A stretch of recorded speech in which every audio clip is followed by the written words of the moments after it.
Journey with Magic Doll Michael. Ah, it's fantastic. Journey with Magic Doll Michael. This is a secret. Secret. Go, for sure. Bolo. 60 years ago তখন আমি খুব young. হ্যাঁ রাশিয়াতে না, কলকাতাতেই আমাদের একটা সেন্টার আছে, সেই সেন্টারটার নাম হচ্ছে গোপী সদা।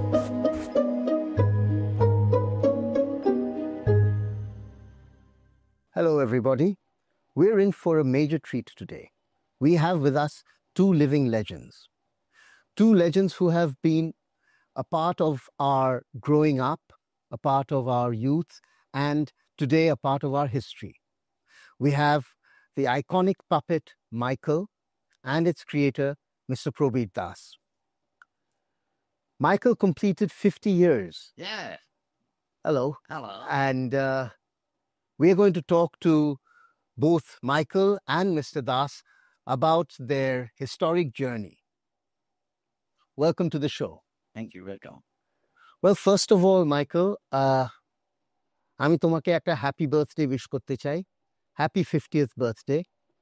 অ্যান্ড আমি একটা জিনিস জানতে চাই যে এই 50 বছরে তোমাকে কি করে একই রকম দেখতে রইল? 50 বছরে আমি কিরকম বুড়ো হয়ে গেলাম, তুমি কি করে একই রকম রইল? This is a secret. Secret. Go, for sure. Bolo. আমি রোজ এক গ্লাস করে মিল্ক খাই। মিল্ক খাই, আচ্ছা, মানে দুধ খাও। Well, this is my secret. That's wonderful. The secret to anti-aging, according to Michael, is having a glass of milk every day. Thank you for sharing this, Michael. Thank you. Now, Michael, do you have a cell phone? Do you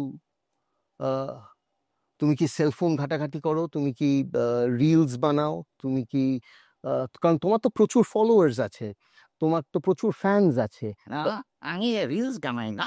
ও না, আমাদের একটা channel আছে, সেই চ্যানেলে আমি কথা বলি। ও sure. চ্যানেলের নামটা কি গো? Journey with Magic Doll Michael. Ah, it's fantastic. Journey with Magic Doll Michael. Yes, this is my channel. Prabir Babu, Michael, আমি একটুখানি প্রবীর বাবুর সাথেও কথা বলতে পারি, with your permission, even though it is your birthday. Prabir Babu, how did this journey with Michael begin? প্রথম থেকে একটুখানি আমাদেরকে বলুন। Very long day actually. আজ থেকে প্রায় 60 বছর আগে, 60 years ago, তখন আমি খুব ইয়াং, বয়স অল্প। আমি নিজে স্কাউট করতাম, আর স্কাউটের হিসাবে আমি খুব ফেমাস ছিলাম স্কাউটে, অ্যাজ এ ম্যাজিক স্কাউটার হিসাবে। কারণ আমি তখন নিজে ম্যাজিক দেখাতাম এবং ম্যাজিকের সাথে সাথে স্কাউটও করতাম। আর ম্যাজিকটা করতাম এমনভাবে, আই নো ইনস্ট্রুমেন্ট। ম্যাজিক করতে গেলে তো ইনস্ট্রুমেন্ট লাগে, সেই ইনস্ট্রুমেন্ট ছাড়া, আমি উইদাউট ইনস্ট্রুমেন্ট ছাড়া আমি ম্যাজিক করতাম। কীরকম? আমাদের স্কাউটারদের কাছে সবার কাছেই রোপ থাকে, একটা মগ থাকে, নাইফ থাকে, আর স্টিক থাকে, লাঠি থাকে। এইগুলো নিয়ে আমি ম্যাজিক দেখাতাম। আচ্ছা, তা সবাই দেখতো যে ফ্রি হ্যান্ড আমি ম্যাজিক কী করে দেখাচ্ছি। তো সেই জন্য একটু খুব পপুলার হয়ে গেছিলাম।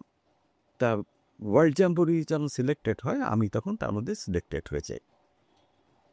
এই ওয়ার্ল্ড জ্যাম্বরিতে এটা হয়েছিল সোভিয়েত ইউনিয়নে। আচ্ছা, সেখানে আমরা আমাদের ইন্ডিয়ার থেকে প্রায় 20-22 জন মতন আমরা যাই কেউ পারি।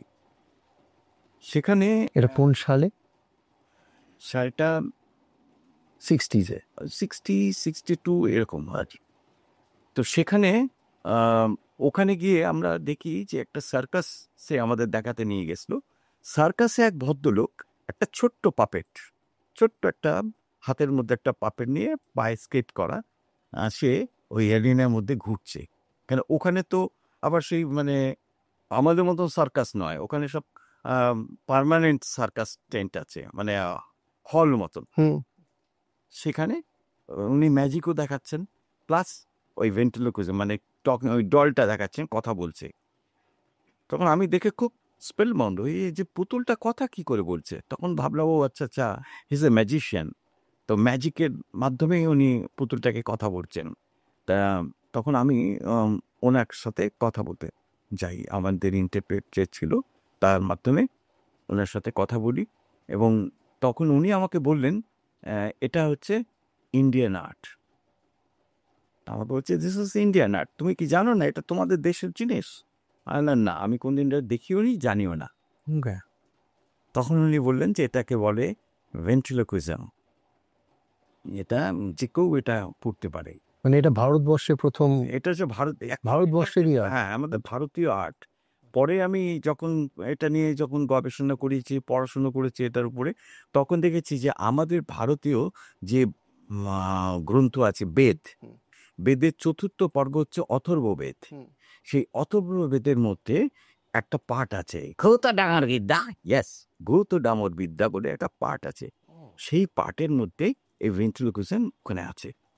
সেটা ওখানে বলা, ওখানে যেটা কোট করা আছে সেটা বলে অন্তর্বচন, শব্দক্ষেপণ এবং শব্দ অনুকরণ, এই তিনটে নিয়ে ওটা আছে। অ্যাকচুয়ালি ওই অথর্ববেদের ওই পোর্শনটা হচ্ছে সম্পূর্ণ ব্ল্যাক ম্যাজিকের উপরে আছে ওইটা। এবং যাই হোক, ওনার কথা অনুযায়ী আমি তখন বললাম যে আমি এটা শিখতে চাই। তো উনি বললেন যে এটা তুমি শিখতে পারো, ঠিক আছে, তোমাকে নেক্সট দিন তুমি একবার এসো। আর আমি তখন আমাদের স্কাউটের তখন কিছু একটা প্র্যাকটিস ছিল আমাদের, যে আমরা যদি কারোর সাথে বন্ধুত্ব করতাম বা আলাপ হতো, তাকে আমরা একটা গিফট দিতাম, আর সেও একটা রিটার্ন গিফট দিত। তা আমরা তো যেহেতু স্কাউটে গেছি, গলায় স্কার্ফ আছে, তো ওদের আর ওরা খুব স্কাউটটা জানে, ওরা ওখানকার ওরা। আমাদের এখানে যেমন এনসিসি আছে, স্কুলে এনসিসি হয়, ওখানে স্কাউট হয়, তো ওই জন্য ওরা জানে। তা আমাদের যাওয়ার পরে আমি তখন আমি বললাম যে আমি তোমাকে একটা গিফট দেবো বলে আমার ব্যাগ থেকে ছোট ছোট 3টে ফেদার বাচ্চাকে গিফট করি। তখন বলে এটা কি? আমি বললাম যে এটার মধ্যে হাতের মধ্যে নাও, আটকাও, দিয়ে এবার টানো, দেখ কালার চেঞ্জ হয়ে গেছে। তো কালার চেঞ্জিং ফেদার দেখালাম। ও দেখে বললো, আরে এটা তো আমরা দেখাই, আমাদের কাছে বড় বড় আছে, তুমি এত ছোট তোমাদের ইন্ডিয়ায় পাওয়া যায়? আমি বললাম, না, এটা আমি বানিয়েছি। আচ্ছা, বললে তুমি বানিয়েছো? মানে হ্যাঁ, আমি বানিয়েছি। তা আমি যখনই কারোর সাথে বন্ধুত্ব করি, আমার তৈরি জিনিস আমি এটা গিফট করি। তো ওনাকে দিলাম, ওর খুব প্লিজড হয়ে গেল। তখন আমাকে বললো, তুমি কালকে তুমি এখানে এসো, এলে আমি তোমাকে এটা কি করে করতে হয় তার একটা বই আমি তোমাকে দেবো। যাতে আমরা পরের দিন যাই, যাওয়ার পরে আমাকে একটা বই দেয়, রাশিয়ান ভাষায় বই। বলে এই বইটা তুমি ভালো করে পড়বে, পড়ে এই বইটা যেভাবে যেভাবে গাইডলাইন করা আছে সেই গাইডটাকে ফলো করবে, করে প্র্যাকটিস করবে, তুমিও পারবে পুতুল কথা বলাতে। আর দিস ইজ ইয়োর গিফট বলে একটা ছোট্ট পুতুল আমাকে বাচ্চা সে গিফট দিল। তাই আমি খুব খুশি। ইন্ডিয়ায় এলাম, ইন্ডিয়া আসার পরে বইটা ঘুরবো কি, মানে ওখান থেকেই আমার তখন মাথার মধ্যে ঘুরছে বইটাও কেউ পড়বো, বইটা খালি পাতা উল্টে যেতাম, কোনো ছবি নেই, কিছু নেই, কিন্তু খালি লেখা রাশিয়ান ভাষায়, কিছু পড়তে পারছি না।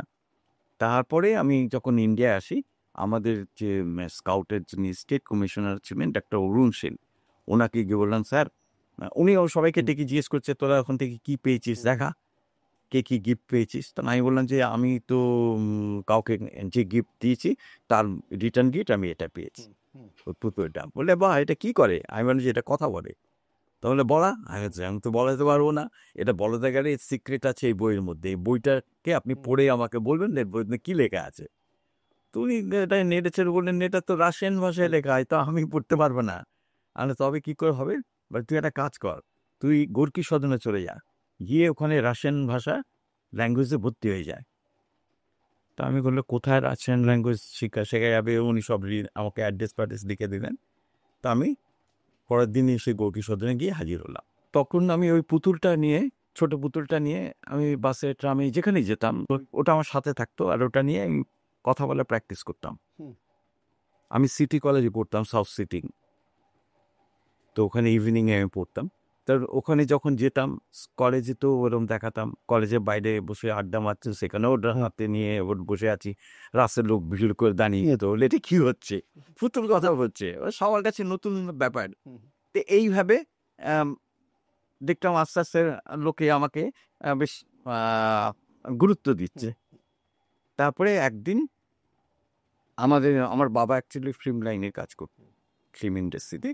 তো ফিল্ম ইন্ডাস্ট্রিতে কাজ করুন ধরুন, তো আমাদের এখানে NT1 স্টুডিও আছে, সেখানে বিশ্বকর্মা পুজো হয়। তো সেই বিশ্বকর্মা পুজোতে তো ওখানকার স্টাফরা আমায় বললেন যে তুমি আমাদের এখানে ম্যাজিক দেখাও। না ঠিক আছে, দেখাবো। তো যেদিন পুজো হবে সেদিন ওখানে একটা ফ্লোরকে ওরা পুরো স্টেজ বানিয়ে একটা হলের ব্যাপার করতেন। তা কলকাতাতে যত শিল্পীরা ছিলেন, যেমন উত্তম কুমার, বারি সান্যাল, তারপরে সিঙ্গারদের মধ্যে শ্যামল মিত্র, হেমন্ত মুখার্জি, এরা সব কিন্তু আসতেন প্রোগ্রাম দেখতেন। আর পাবলিক তো দেখতই। তা মোটামুটি তখন আস্তে আস্তে আমার একটু পপুলারিটি বাড়ছে, সবাই আমাকে চিনছে। যখন এই পুতুলটা নিয়ে যখন প্র্যাকটিস করছি তখন সেটাকেও আমি ওখানে ইন্ট্রোডিউস করলাম। আচ্ছা, আমার ম্যাজিকের মধ্যে পুতুলটাকেও দেখালাম। তো সেটা তো সকলেই দেখেছে। তো যাই হোক, একদিন আমাদের স্টুডিওরই একজন প্রচার সচিব, পাবলিসিটি অফিসার, ওনার নাম ছিল শ্রী পঞ্চানন। ওনারা আমাদের বড় মাঠেতে তখন একটা এক্সিবিশন করছেন, ওটা ছিল স্বদেশী মেলা। তা আমাকে সে বললেন যে আমাদের ওখানে স্বদেশী মেলা হচ্ছে, ওখানে কালচারাল স্টেজ করা হচ্ছে, তোমাকে নিয়ে যাব, তুমি ওই পুতুলটা নিয়ে গিয়ে আমাকে প্রোগ্রাম দেখাবে। আর আচ্ছা ঠিক আছে, আমাকে নিয়ে গেছে। এটা হচ্ছে সেই পুতুলটা যেটা রাশিয়া থেকে রাশিয়া থেকে এনেছিলাম, সেই ছোট পুতুলটাকে নিয়ে। তুমি কিন্তু না মাইকেল, এটা কিন্তু আলাদা। এখন তো হয়নি, জন্মায়নি। হ্যাঁ, ও জন্মায়নি তখন। কেন তুমি বলছিলে না যে তুমি রাশিয়া থেকে এসছো? সেটা করে এসছি, ও পরে এসছো। আচ্ছা, তো কাউকে বলো না এনআরসির সময় সেটা। এটা বলবো না। না, চুপচাপ চেপে যাও। না, এখন তো আমি ইন্ডিয়া। ও, এখন পুরো ইন্ডিয়া। গুড। যে যাই হোক, তো তো ওই যে ওই ফাংশনেতে আমি পুতুলটা নিয়ে প্রোগ্রাম করি। করার পরে এখানে বেশ একটি নাম করা বেশ 2-3টে কাগজেতে একটা লেখা বেরোলো যে একটা পুতুল কথা বলছে, অদ্ভুত একটা পুতুল কথা বলছে বলে খুব একটা আর্টিকেল দিয়ে বেশ নিউজ বেরোতে শুরু করলো। আর সেই দিন ওখানে এক ভদ্রলোক প্রোগ্রাম দেখেছিলেন। আফটার শো আমার কাছে আসেন, এসে আমাকে জিজ্ঞেস করলেন যে তোমার নাম কি? আমি বললাম আমার নামেই। তখন বলে তুমি থাকো কোথায়? বলে আমি টালিগঞ্জে থাকি। বলে তুমি শো করো? আরে হ্যাঁ করি তো। তুমি করবে? আরে হ্যাঁ হ্যাঁ, আমি তো প্রোগ্রাম করি। কেন আমি ভাবছি তো আমি ম্যাজিক করি, সেই কথাই বলছেন। বললে না, তোমার এই পুতুলটা নিয়ে করতে হবে। তাহলে হ্যাঁ করবো। বলে ঠিক আছে। তো সেই এই সময়টা ছিল ওই নভেম্বর ডিসেম্বরে কথা হচ্ছে। তারপর উনি আমার বাড়ি আসেন, এসে আমার সাথে কথাবার্তা বললেন, বললেন যে 23শে জানুয়ারি কাঁকুরগাছিতে তোমাকে নিয়ে যাব, ওখানে সুভাষ মেলা হবে, সেখানে তোমায় নিয়ে যাব। তবে সেই সুভাষ মেলাতে আমাকে উনি বললেন যে সুভাষ মেলায় নিয়ে যাওয়া হবে। তা যেদিন 23 তারিখ হলো সেদিন উনি আমাকে বাড়ি এলেন, আমাকে ট্যাক্সি করে নিয়ে গেলেন সেখানে। তখন এই সুভাষ মেলা মানে কাঁকুরগাছি রেল ব্রিজের ঠিক পাশেই বাঁদিকে বিশাল বড় জায়গা ছিল। এখন ওই সব রাস্তা নেই, ওখানে বাড়িঘর হয়ে গেছে, রাস্তা একটু ছোট হয়ে গেছে। রাস্তা যেমন আছে এক সাইড দিয়ে, আর এই সাইড দিয়ে বিশাল বেশ চওড়া, অনেকখানি চওড়া। তো সেখানে ওই মেলা মতন হয়েছে, সেখানে উনি একটা স্টল বানিয়েছেন, আর একটা বড় একটা সাদা কাপড়ের মধ্যে লিখেছে রাশিয়ার কথা বলা পুতুল। ব্যাস এইটা হচ্ছে ব্যানার। নিয়ে ওই একজনকে দিয়ে বলেছে মাইকে বলো রাশিয়ার কথা বলা পুতুল হবে। আমি করেছিলাম, না না তুমি না। তো যাই হোক, তো এই নিয়ে প্রোগ্রাম শুরু হলো। তা আমি তো স্টেজে একটা ছোট স্টেজ বানিয়ে দিয়েছে, একটা খাট, জাস্ট ওই 6x4 সাইজের একটা ছোট্ট একটা খাট, একটা স্টেজ, আর 100-150 লোক বসার মতন সিট ক্যাপাসিটি করেছেন। তো যাই হোক, টিকিট হচ্ছে 19 পয়সা করে টিকিট। আচ্ছা, 19 পয়সা করে টিকিট। লোক ঢুকছে বেশ দেখলাম ভর্তি হয়ে গেল। তো উনি বললেন এবার শো শুরু করো। আমি শুরু করলাম, শো শুরু করেছি। শো আর তো শেষ হয় না, আমার কথা আর তখন ফুরোচ্ছে না। তখন উনি এসে মানে আধ ঘন্টা হয়ে গেছে, উনি বলেন এবার থামো, বন্ধ করো। আমি বলি না, এখন শেষ হয়নি তো, আরেকটু করি, শেষ করো বলে বন্ধ করালেন। আমি বন্ধ করলাম। আবার লোক চলে গেল, লোক খুব অবাক হয়ে হলো। তারপর অনেকে বেরিয়ে এসে আমাকে জিজ্ঞেস করছে কি করে পুতুলের কথা বলছে, সবাই জিজ্ঞেস করছে। তো প্রবীরবাবু, মাইকেল কিভাবে এবং কবে তৈরি হলো? হ্যাঁ, এটা একটা খুব মজার ব্যাপার। আসলে মাইকেল যেহেতু ছোট পুতুল নিয়ে আমি করতাম, তা ছোট পুতুলটা পাবলিক দেখতো, কিন্তু এত দূর থেকে ছোট ছিল তো, যার জন্য লোকের দেখতে অসুবিধা হতো। তারপরেই আমরা ঠিক করলাম যে পুতুলটাকে বড় করে বানাবো। তখন আমার মাস্টারমশাই ছিলেন লক্ষ্মীপাল। তো ওনাকে গিয়ে আমি বললাম, স্যার আমার এই পুতুলটার মতনই একটা বড় পুতুল, 3 ফুট 3.5 ফুটের একটা বড় পুতুল আমি বানাতে চাই। তা উনি বলেন ঠিক আছে, তোমার বানিয়ে দেবো। তো উনি আমাকে বললেন, তুমি একটা কাজ করো, তুমি আমার স্টুডিওতে চলে এসো। তা স্টুডিওতে যাওয়ার পর তো উনি আমাকে এটা শেখাতে শুরু করলেন। তো এটা হলো পুরো পেপার পাল্প দিয়ে আর পেপার পেস্টিং করে করতে হবে। আচ্ছা। তো যাই হোক, তাকে মাইকেলকে উনি ওনার হাতে বানান। এই পুতুলটা কিন্তু আমার হাতে তৈরি নয়, ওনার হাতে তৈরি, এবং আমি ওনাকে অ্যাসিস্ট করেছিলাম। আচ্ছা, করার পরে এবার পুতুলটা তৈরি হলো, বড় করে তৈরি হলো, বেশ খুব সুন্দর তৈরি হয়ে গেল। আমি নিয়ে এলাম, নিয়ে আসার পরে আমার যে ইমপ্রেসর ছিলেন, যার অ্যাকচুয়ালি যার কথা মতন আমি এই পুতুলটাকে বড় করেছি, তখন উনি আমাকে বললেন যে সব ভালো হলো, পুতুলটা একটা নাম চাই, নাম ঠিক করো। তাই নাম কি নামে, তো রাশিয়ার কথা বলা পুতুল আপনি লিখেছেন, রাশিয়ার কথা বলি হবে? বলে না, ওই যে বিদেশ থেকে এক ভদ্রলোক এসেছিলেন, তার পুতুলের একটা নাম ছিল, তো তুমি সেরকম একটা নাম ঠিক করো।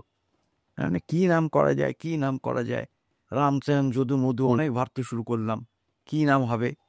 তখন কেন আমি তো এর আগে কোনদিন এই প্রোগ্রাম দেখিনি, আমার ঠিক আমি বুঝতে পারছি না। তখন হঠাৎ আমার ওই টেবিলেতে একটা বই ছিল, বইটার দিকে আমার চোখ যায়, দেখলাম বইটার উপরে বড় করে লেখা আছে মাইকেল মধুসূদন দত্ত। আচ্ছা। দেখার পরে আমি হঠাৎ আমার মাথার মধ্যে ক্লিক করে যে ওর নামটা যদি মাইকেল দিই। তখন আমি বললাম, আচ্ছা রবিদা, পুতুলটার নাম যদি মাইকেল দেওয়া যায়?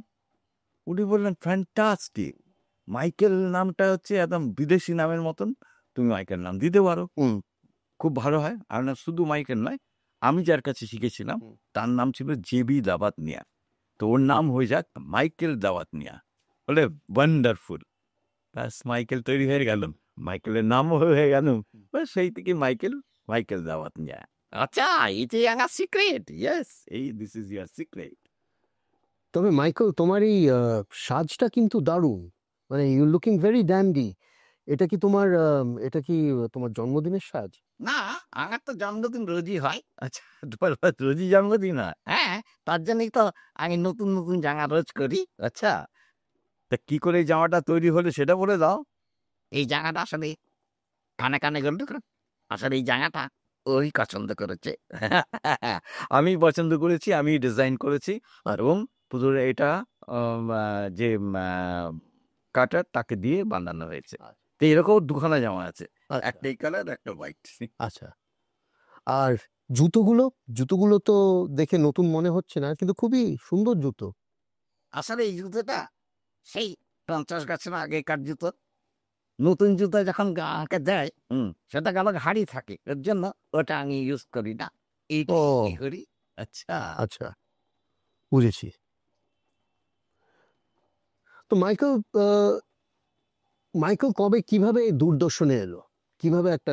আসলে মাইকেলকে নিয়ে আমি একবার যখন প্রথম প্রোগ্রাম করি, তখন কলকাতায় বঙ্গ সংস্কৃতির সম্মেলনে মাইকেলকে নিয়ে আমরা প্রথম ওখানেই ইন্ট্রোডিউস করা হয়, এবং সেখানে প্রচণ্ড লাইন, সেখানে 19 পয়সার টিকিট ছিল, এবং সেখানে বসার ক্যাপাসিটি ছিল প্রায় একসাথে 400-500 জন। মানে ততদিন আপনার ভালো নাম হয়ে গেছে, তখন মোটামুটি বেশ লোকে তখন জানতে শুরু করেছে এই পুতুল কথা বলে। আর তখন এই আর ওই এক্সিবিশনেতে তখন এটাই ছিল, মানে 1 নম্বর হলো একটা দেখার মেন রক। তো 19 পয়সার টিকিটে সকালেই দেখতাম ওই লোকে ঢুকছে লাইন দিয়ে, টিকিট কেটে ঢুকতো, ঢুকে আমাদের কাউন্টারের সামনে ছেলে মেয়ে বাবা মা বাচ্চাদের নিয়ে লাইনে দাঁড়িয়ে যেত, সে বিশাল লাইন করতো।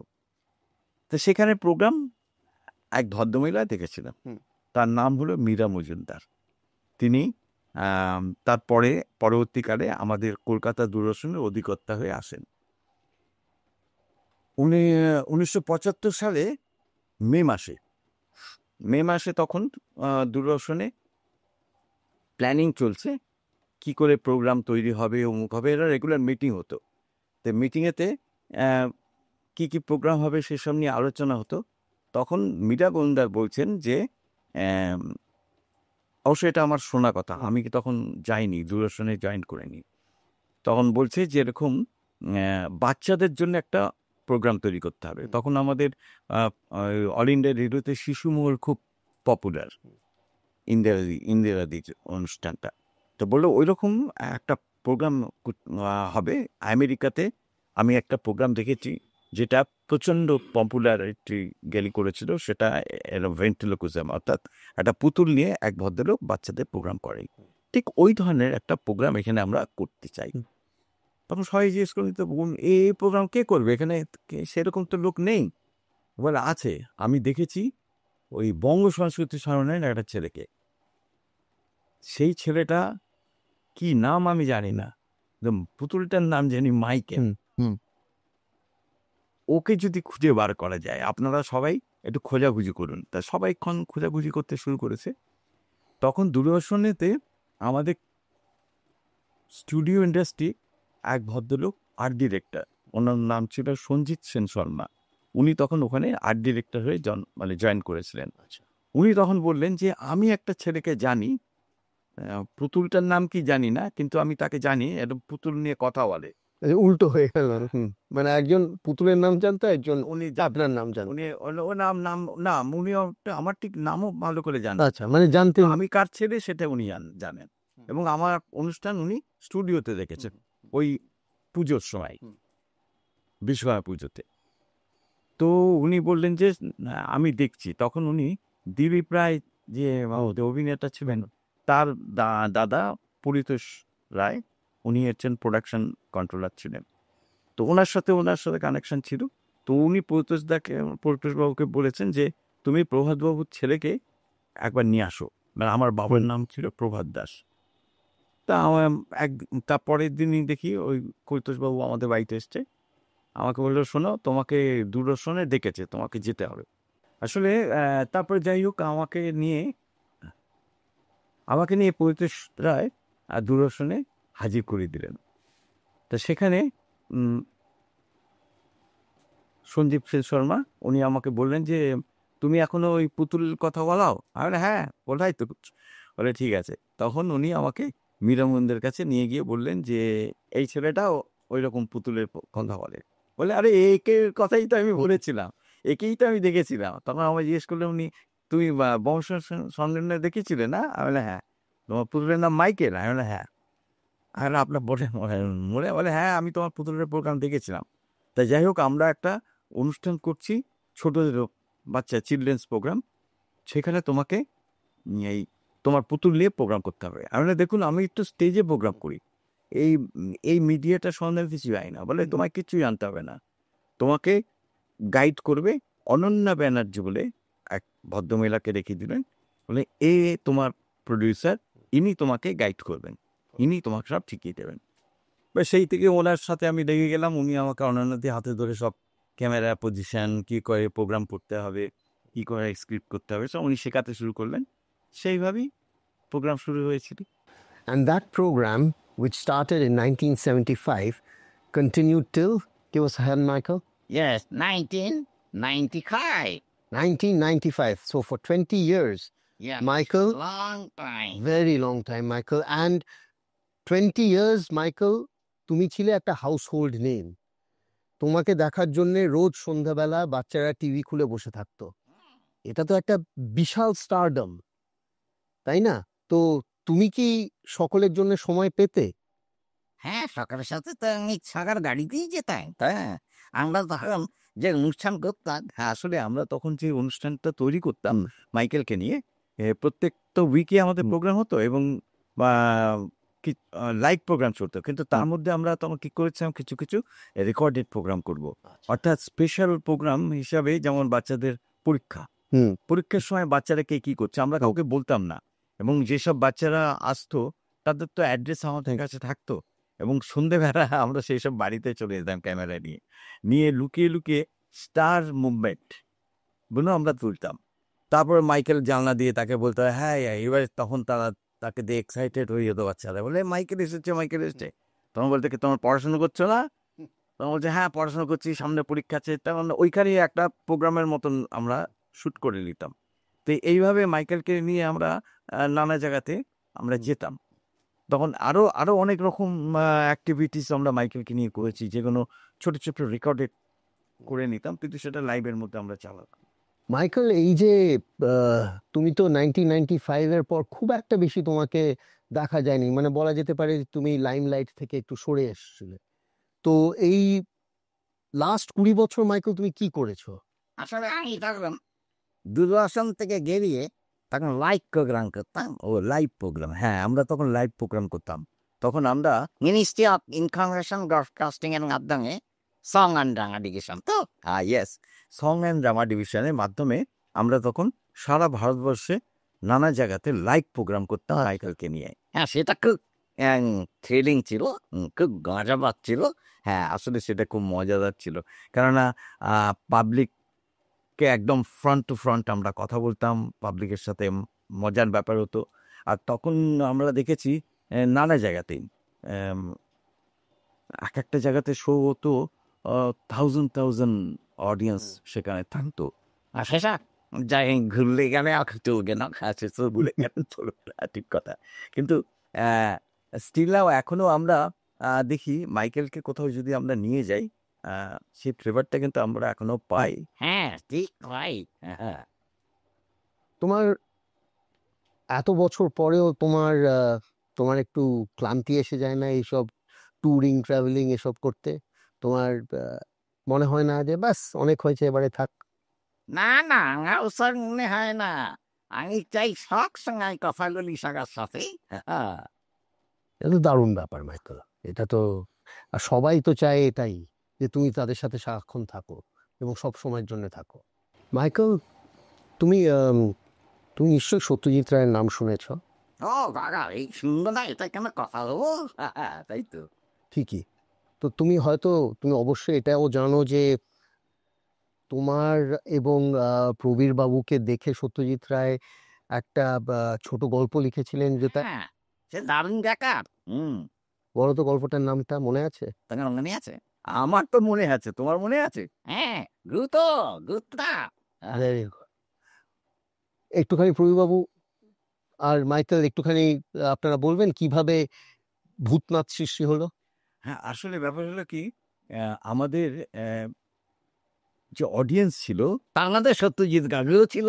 হ্যাঁ, সত্যজিৎ বাবুও ছিল, কেননা সত্যজিৎ বাবুর কাছে আমার শোনা যে তিনি মাইকেলের অনুষ্ঠান মিস করতেন না, আচ্ছা যদি শুটিং না থাকে। আচ্ছা। মঙ্গলবার 6:30টার সময়। 6:30টার সময়, কেন প্রত্যেক সপ্তাহে আমরা তখন আসতাম। তো সত্যজিৎ বাবু আমাকে একবার খবর পাঠান, ওনার যে মেকআপ ব্যান্ড ছিল তিনি আমাদের স্টুডিওতে, মানে দূরদর্শনেরও মেকআপ করতেন, চিফ মেকআপ ম্যান ছিলেন। তো তাকে দিয়ে আমাকে খবর পাঠান যে আমাকে এসে বলে যে এরকম মানিকবাবু তোমাকে ডেকেছে, তোমাকে একবার যেতে হবে। তো যাই হোক, উনি বললেন তোমার মাইকেলকে নিয়ে যাবে। আর আচ্ছা ঠিক আছে। তো মাইকেলকে নিয়ে আমরা ওনার বাড়িতে যাই। বাড়িতে যাওয়ার পরে তো উনি তো আমাদের দরজা খুলে দেন, ওয়েলকাম করে বললেন বসো, অঙ্কর মাইকেল এসেছে। আমি হ্যাঁ মাইকেল আছে, কারণ আমি একটা ব্যাগে করে মাইকেলকে নিয়েছিলাম, ব্যাগের মধ্যে ওর ঢোকানো থাকতো। তো আমি বললাম হ্যাঁ মাইকেল এখানে আছে। তো মাইকেলকে বার করেছি, তো উনি মাইকেলকে হ্যালো মাইকেল কেমন আছে কথাবার্তা বললেন। মানে বসে চা খাবে তো তোমরা? আমি হ্যাঁ তো চা খাবো। এবারে কি হয়েছে, আমার সাথে যিনি আমাকে নিয়ে গেছিলেন তিনি চলে গেছেন, এখানে ডিউটি আছে বলে চলে গেছেন। তো আমরা দুজনেই বসে আছি। তো আমাকে জিজ্ঞেস করলেন মানে বাবু যে চা খাবে তো? আমি হ্যাঁ চা খাও। তুমি বললেন হ্যাঁ আমাদের জন্য 2 কাপ চা, প্রবীরে এসছে, ওদের জন্য 2 কাপ চা করে পাঠাও। আমি তখন মনে হচ্ছে উনি 2 কাপ আমাদের জন্য চা বললেন, তা আরেকজন তো চলে গেলেন। হ্যাঁ, এবারে উনি আবার বললেন যে ওনাকে আবার জিজ্ঞেস করলেন তুমি কি চা খাবেন না কফি খাবে? তো উনি বললেন না আমার জন্য কফি তো, ব্ল্যাক কফি দাও। আমি তখনই আমার মাথায় খটকা এলো যে আমরা 2জন কোথায়, আমি তো একজন, 2 কাপ চা কে খাবে? তখন আমি জিজ্ঞেস করে ওনাকে বললাম যে জেঠু আপনি আমাদের জন্য 2 কাপ বললেন, উনি তো চলে গেছেন। বললেন না তোমাদের জন্য। আমি বলেছি না আমি আমি তো একা। বলে তখন উনি হো হো করে হেসে উঠেছে, বলে ও হো হো হো, আমি মাইকেলের জন্য চা বলে দিয়েছি। সরি সরি, তখন মাইকেল কিন্তু বলছে আমি চা খাই না। আপনি খাই করতে না? হ্যাঁ হ্যাঁ। তো ও বললো আমি চা খাই না, আমি দুধ খাই। তখন উনি তো হো হো করে হাসছেন, বললো সরি সরি, এই না এক কাপ চা দাও, এক কাপ চা দাও। তো যাই হোক, এইবারে উনি তো আমাদের নিয়ে ইন্টারভিউ করতে শুরু করলেন, যে জিজ্ঞেস করলেন যে এরকম তুমি কবে থেকে শিখেছো, কিভাবে শিখেছো, সব আমাকে প্রশ্ন করলেন। আমি সেইভাবে উত্তর দিতে শুরু করি। তারপর উনি জিজ্ঞেস করলেন যে আচ্ছা তুমি যে মাইকেলকে নিয়ে এই যে প্রোগ্রাম করো, কথা বলো, তোমার কি মনে হয়, তুমি মাইকেলকে কি ভাবো? আয়না দেখুন, আমি কখনো মাইকেলকে নিয়ে যখন কথা বলি, আমি কখনো ভাবি না ও একটা পুতুল। তো আমি তখন ভাবি যে ও বোধহয় নিজে নিজেই কথা বলছে, তো কথাগুলো আমার, কিন্তু আমি ভাবি ও নিজে নিজেই বলছে। কেন, এমন সব স্ক্রিপ্ট আমরা যখন তৈরি করতাম, স্ক্রিপ্টের বাইরে হঠাৎই দেখতে এমন সব কথা আসে যেগুলো স্ক্রিপ্টে ছিল না, সেই কথাগুলো চলে আসতো। সেইগুলো তখন যখন ভাবতাম, আরে এইগুলো তো কথা বলার ছিল না, আমি বললাম কি করে, অ্যাপ্রোপ্রিয়েট কথাগুলো লেগেও যেত, আর সবাই বাহবাও দিত, তো এইগুলো হতো। তো উনি বললেন ভাই এগুলো এরকম হয় তোমার, হয় এগুলো? আমি বললাম, হ্যাঁ এরকম তো হতো আমার, হয় এখনো হয়, স্টিল না হয়। তখন তখন জিজ্ঞেস করছে আচ্ছা আর কিছু? তখন আমি বলি হ্যাঁ একটা আমার মনে পড়লো, যে আমি দেখুন আমি না এত প্রোগ্রাম করি, মাইকেলকে করে নিয়ে আমি বসে প্রোগ্রাম করি, টেলিভিশনেও করি, বাইরেও করি, যেখানেই করি আমি এভাবে প্রোগ্রাম করি। তো আমি প্রায়ই একটা স্বপ্ন দেখি। স্বপ্নটা হচ্ছে কি স্বপ্ন? হ্যাঁ সেটাই বলছি। স্বপ্নটা হচ্ছে আমি দেখি যে মাইকেল কে নিয়ে আমি একটা স্টেজে প্রোগ্রাম করতে গেছি। তো মাইকেলকে যেমন সবার সাথে কথা বলি, মাইকেলের সাথে কথা বলছি, বলতে বলতে হঠাৎ মাইকেল আমাকে উল্টো পাল্টা বলতে শুরু করেছে। বলছে যে তুমি এতদিন ধরে আমাকে কোলে বসে নিয়ে প্রোগ্রাম করেছো, তুমি আমাকে নাবাও। আরে কেন নাবাও কেন? বলে না, নাবাও আর আমাকে চেয়ারে বসাও, আর তুমি আমার কোলে বসো, আমি তোমাকে নিয়ে কথা বলাবো। আমার তখন ঘুমটা ভেঙে যায়। তখন আমি নিজে ভাবি যে এটা কিরম ব্যাপার হলো, এটা সত্যি সত্যি মাইকেল, এটা কি মাইকেল কি সত্যি হতে পারে? তো এইরকম একটা আতঙ্ক বা ভয় আমার ভেতরে আসে। তো উনি বললেন আচ্ছা আচ্ছা। তো যাই হোক, এইরকম নানা রকম ইন্টারভিউ করেছেন, করার পরে আমরা চলে আসি। কিছুদিন পর আহ, আমাদের ওই আম, যে মেকআপ ম্যান, উনি একটা বই এনে আমায় দেন, হচ্ছে সন্দেশ পত্রিকা। হ্যাঁ, সন্দেশ পত্রিকাতে আমাকে বলে একটা মার্ক করা। মানে তো সম্পাদক। হ্যাঁ, উনি বলে ওখানে তোমাকে এইটা বইটা পাঠিয়েছে, তুমি এখানে পড়ো, কি গল্প পড়ো। তো দেখলাম লেখা আছে ভূতনাথ। তো এবারে আমি গল্পটা পড়লাম, পড়ে দেখলাম আরে এ তো আমি যে কথাগুলো বলেছি তার উপর দিয়ে উনি এই গল্পটা বানিয়েছেন। তো অদ্ভুত গল্প, মানে খুব সুন্দর গল্প, খুব ভালো লেগেছে আমার। একটু ভন্তুরে গল্প। পুতুলের টাইপের, পুতুলটা জীবন্ত হয়ে যায়। এবারে আমি স্বপ্ন দেখেছি, এটা বাস্তবে দেখাচ্ছে। তাই এরাও দেখিয়েছে। এবারে ওই গুরু বলতে উনি উৎপল দত্ত থেকে যেখানে ওই অক্রুর চৌধুরীকে দাঁড় করিয়েছেন, তো ওইরকম গল্প আমিও শুনেছিলাম। এক ভদ্রলোক এরকম ভেন্ট্রিলোকুইজম করতেন, তিনি দল ছাড়া, এবং লোকে তাকে বলতো সে হচ্ছে ভূত নিয়ে কারবার করে, এবং তার পালকি যারা বেয়ারা 4 জন লোক, তারাও নাকি ভূত। আচ্ছা। সেই লোকটা স্টেজে গিয়ে ওই দল ছাড়াই ভূতের সাথে কথা বলতো, এরা কিছুটা ম্যাজিক্যাল এফেক্টস দেখাতো। তারপর ভদ্রলোক একবার মারা যায়। মারা যায় মানে কি, মাঠের মধ্যে দিয়ে সবাই দেখছে, মাঠের মধ্যে ওই ওনার পালকিটা পড়ে আছে, আর উনি তার মধ্যে মৃত অবস্থায় রয়েছে, আর ওই পালকি বিহারাগুলো কেউ নেই। ব্যাস রটে গেল যে ওই যে পালকির যে লোকগুলো, ওই লোকগুলো হচ্ছে সব ভূত, আর ওরাই ওর ঘাড় মটকে দিয়েছে। আসলে তা নয়, মানে আসলে ওই গরমের মধ্যে দিয়ে যেতে স্ট্রোক হয়ে গেছে, মারা গেছে। তো উনিও সেই গল্পগুলোকে নিয়ে এত সুন্দর ব্রাশ আপ করে এত সুন্দর গল্প করেছেন, একটা হরার টাইপ গল্প, একটা অদ্ভুত ফ্যান্টাস্টিক ইরি একটা স্টোরি, ভেরি ইরি স্টোরি। একদম। তারপরে তো আমাকে উনি খবর দিলেন বেশ কিছুদিন পর, আরেকটা ওনার বই বেরোলো। আর কিছুদিন পরেই আরেকটা বই মানে বই পাবলিশড হলো। বইটার নাম হচ্ছে আরো বাঁকা। আরো সে বইটাও আমার হাতে এলো, তাতেও দেখলাম যে 11টা গল্পের সাথে আরেকটা গল্প ভূত, এই ভূতনাথের গল্পটা, ওই গল্পটা ওখানে রয়েছে। তারপরে আমাকে উনি একবার ফোন করলেন, করে বললেন যে তুমি একবার ইন্দ্রপুরী স্টুডিওতে এসো, দরকার আছে। আমি গেলাম, যাওয়ার পর বলে দেখো আমি এই দিল্লির হয়ে এই সত্যজিৎ রে প্রেজেন্স বলে ছবি বানাচ্ছি হিন্দিতে, বাবু করছে। তাই এখানে ভূত ছবিটা হবে। তা সেটা নবীন, তুমি গল্পটা পড়েছো? আমি না, হ্যাঁ পড়েছি। বলে এই নবীন চরিত্রটা করবে পঙ্কজ কাপুর। তখন Pankaj Kapoor is a very renowned artist, মানে টেলিভিশন আর্টিস্ট।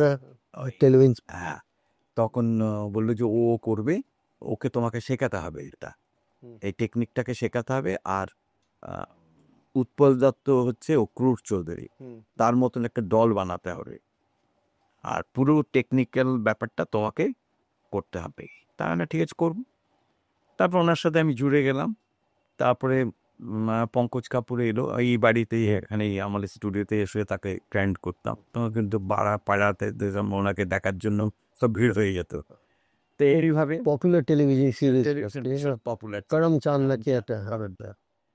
তা যাই হোক, তখন মানে পাবলিকরা ভাঙচুর কিছু করেনি, তারা বাইরে তাকে ওয়েট করতো। উনি যখন যেতেন তখন সবাই অটোগ্রাফ রেখত। তারপর ওর সাথে শ্যুট করেছি, শুটিং হয়েছে, আমি ছিলাম। 4 দিন শুটিং হয়েছে, ছবি হয়ে গেছে। এই হলো ভূতুর গল্প। তো আপনি যে স্বপ্নের কথাটা বললেন, আমি আপনার এই দেওয়ালে সেটার একটা ছবি আমি দেখলাম, এবং সেই ছবিটা আমি আপনার মুখ নিয়ে নামিয়ে একটুখানি আমাদের দর্শকদের দেখাতে চাই। সেটা হচ্ছে এই ছবিটা, যেখানে আমরা দেখছি যে প্রবীর বাবু মাইকেলের কোলে বসে আছে, ঠিক উল্টোটা। মাইকেল, তুমি এটা দেখেছো? হ্যাঁ, এটা তো আমার কোলেই তুমি বসে আছো। প্রবীর বাবু, এই লাস্ট এখন আপনার কিভাবে মাইকেলের সাথে কিভাবে সময় কাটে? আসলে এখন মাইকেলকে নিয়ে তো চিন্তা ভাবনাটা অন্যরকম হয়ে গেছে এখন। কেউ ডাকলে পরে আমাকে মাইকেলকে নিয়ে যেতে হয়, এবং তারা তাদের মানে ডিমান্ডই থাকে যে আজ থেকে 50 বছর আগে মাইকেলকে নিয়ে যেভাবে আমি অনুষ্ঠান করতাম সেইভাবে অনুষ্ঠান দেখাতে হবে। তা ন্যাচারালি তাদের সেইভাবে অনুষ্ঠান দেখাই আমি। তা যেমন তাদের আমি আগেই বলি যে আপনাদের সবাই সিট বেল্টগুলো বেঁধে নিন। তারপরে সিটটা তো বেল্টই নেই, মানে হাতলগুলো ধরে বসে থাকুন, কেননা প্রচণ্ড একটা ঝাঁকুনি দিয়ে আপনাদের টাইম মেশিনের মধ্যে বসে আছেন, আর সেই টাইম মেশিনের মাধ্যমে আজ থেকে 50 বছর ব্যাকে নিয়ে যাব। তারপরে মাইকেলকে নিয়ে এখন যে এত দূর এই জার্নিটা যে আমি করে এসেছি 50 বছর, তার কিছুদিন মানে গত আরও 10 বছর আগে, অর্থাৎ 2012 সালে আমি রিটায়ার করি সঙ্গীত ও নাটক বিভাগ, গভর্নমেন্ট অফ ইন্ডিয়ার ডিপার্টমেন্ট থেকে। তখনই আমি ডিসিশন নিই যে মাইকেলকে নিয়ে আর কি কাজ করা যায়। তো সবাই আমাকে বলেছিল মাইকেলকে নিয়ে প্রোগ্রাম করো না, প্রোগ্রাম করলেই হবে না, আমি যখন থাকবো না কিন্তু মাইকেল থাকবে, তার ব্যবস্থা আমায় করতে হবে। তো কি করা যায়? তা আমি যদি প্রোগ্রাম করি লোকের মনের মধ্যে থাকবো, কিন্তু লোকে যদি কেউ চায় যে আমি এক্ষুনি মাইকেলকে দেখতে চাই, তাকে দেখবে কি করে? তো সেই জন্য তো আমার মতন কাউকে তৈরি করতে হবে। তখন আমি ঠিক করি যে ভেন্ট্রিলোকুইস্ট তৈরি করব। 2012 সাল থেকেই আমি এই প্ল্যানিংটা নিই যে আমি ভেন্ট্রিলোকুইস্ট তৈরি করব। তো আমি একটা ইনস্টিটিউশন তৈরি করি, তার নাম হচ্ছে Indian ventriloquist academy, research academy and Kolkata বলে এটাকে তৈরি করে আমি এটার মাধ্যমে আমি অনলাইন এবং অফলাইন আমি শেখাতে শুরু করি, এবং নানা মানে অল ওভার ইন্ডিয়া। কলকাতাতে আমরা ওয়ার্কশপ করি, আমাদের ম্যাজিক অথরিটি অফ ইন্ডিয়া বলে একটা অর্গানাইজেশন আছে, তার মাধ্যমে। কখনো দিল্লিতে, কখনো চেন্নাইয়ে, কখনো মুম্বাইয়ে, কখনো গুজরাটে, কখনো এলাহাবাদে, এরকম নানা জায়গাতে আমি করতে শুরু করি। মাইকেলও কি থাকো তুমি সঙ্গে? হ্যাঁ, আমি তো যাই। হ্যাঁ, ও তো যায়। তো এইভাবে তো সেখানে নানা জায়গাতে আজকে এই 12 সাল থেকে এই কাজে আমি করে চলেছি। তো ভেরি রিসেন্ট যেমন আমি এই দিল্লিতেই আমাদের অনুষ্ঠান হয়েছে, আবারও হবে দিল্লিতে নভেম্বর মাসে। কিছুদিন আগে আমরা নেপালে গিয়েছিলাম, নেপালে প্রোগ্রাম ছিল, ইন্ডিয়া এম্বাসিতে অনেক প্রোগ্রাম করেছিল, এবং সেটা দেখে ওখানকার কিছু নেপালি ছেলে যারা কাঠমান্ডুতে থাকে তারা খুব ইন্টারেস্টেড হয়েছে, তারা বলছে স্যার আমরাও শিখতে চাই। তো এরকম নানা দেশে বিদেশে হচ্ছে। তো সারা ভারতবর্ষে এখন আমার স্টুডেন্ট সংখ্যা হচ্ছে 800-র উপরে। That's huge amount. 800-র উপরে, 800-র উপরে আমার স্টুডেন্টের সংখ্যা। তারা এখন শিখেছে, তারা এখন প্রোগ্রাম করছে, অলরেডি প্রোগ্রাম করছে। আর তার মধ্যে আমার কিছু স্টুডেন্ট আছে যারা খুব ক্লিক করে গেছে। তার মধ্যে একটি ছেলে আছে, সেই ছেলেটি পুনাতে থাকে। মানে পুনাতে সে, আমি তখন ছিলাম, আমি 2 বছর পুনাতে ছিলাম। সেই সময় ছেলেটি আমার কাছে আসে এবং ওখানেই সে আমার কাছে ট্রেন্ড হয়। ছেলেটি অ্যাকচুয়ালি বিহারের ছেলে, হলনিয়ার। তো সেখান থেকে তারপর সেটা আস্তে আস্তে আস্তে গ্র্যাজুয়ালি ডেভেলপ করতে থাকে। তা এখন সেটা প্রচণ্ড নাম করেছে আচ্ছা। এবং খুব হাইলি অ্যাপ্রিসিয়েট। তো এরকম ওই ছেলেটি যেরকম আছে, আরও কয়েকজন আছে, মেয়েরা আছে। এখন তো মানে লট অফ গার্ল তারা শিখছে, তারা প্রোগ্রাম করছে। কিছু কিছু অ্যানাউন্সার আছে, তারা অ্যাঙ্কারিং করে, তারা এখন শিখতে আসছে। তারা বলছে আমরা অ্যাঙ্কারিং করতে করতে একই হয়ে গেছে, তা আমরা একটা ভেন্ট্রিলোকুইজম করবো। তো এখন তো এই শেখানো শুরু করেছি, শেখানোর মাধ্যমে এরাও তৈরি হচ্ছে। কিন্তু মুশকিল হলো কি, একটা ফাইটিং চলতে শুরু করলো। সবাই বললো মাইকেলের মতন না, ওদের একটা করে পুতুল বানিয়ে দিন। সম্ভব না, ইজ নট পসিবল। তখন আমি বলি, There can only be one Michael. তখন আমি বললাম যে আমি তোমাদের মাইকেল তো পারবো না, অন্য রকম আমি এটা পুতুল বানিয়ে দিতে পারি। এবার দেখা যাচ্ছে এই মাইকেলের যে মডেলটা আছে, এই মডেলের যদি একটা পুতুল বানানো হয়, ইটস এ হিউজ অ্যামাউন্ট। এটা প্রায় কস্ট পড়ে যায় প্রায় 15 থেকে 16,000 টাকা। তা বেশ, এটা ঠিক মানে সবার পক্ষে এটা অ্যাফোর্ড করা সম্ভব নয়। আর তখন আমি বললাম ঠিক আছে, সফট ডল করবো। আমি তখন বিদেশে অ্যাকচুয়ালি আমি দেখেছি সফট ডল তৈরি হয়। এই যে আমার এখানে সব এই ডলগুলো রয়েছে, এগুলো সব সফট ডল। তো এইগুলো সব তৈরি করা যায়। তা আমি বললাম যে এইগুলো করলে পর এগুলো ওই 4,000-6,000-এর মধ্যে তৈরি করা যাবে। এগুলো কি আপনি তৈরি আমি করেছেন? তৈরি করি এগুলো। এখনো পর্যন্ত এগুলো তৈরি করার এখনো পর্যন্ত আর কাউকে আমি ট্রেন করে করাতে পারিনি। মানে কেউ আসে, কিন্তু যখন দেখে যে এটা করতে গেলে যে পরিশ্রম, এটার উপরে যে এফোর্ট দিতে হবে, সেটা কেউ দিতে পারে না, পালিয়ে যায়।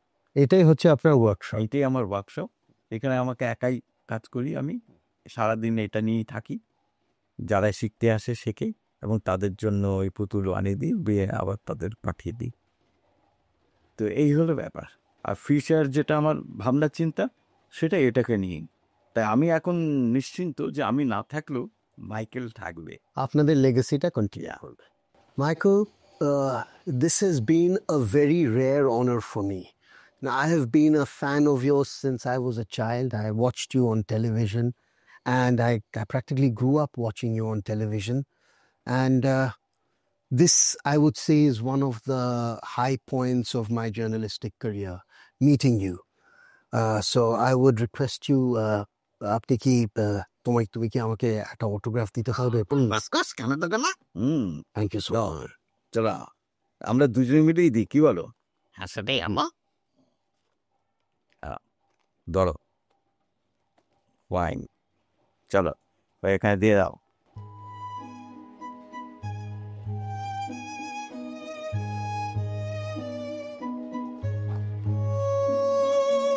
Thank you. I will treasure this. Thank you.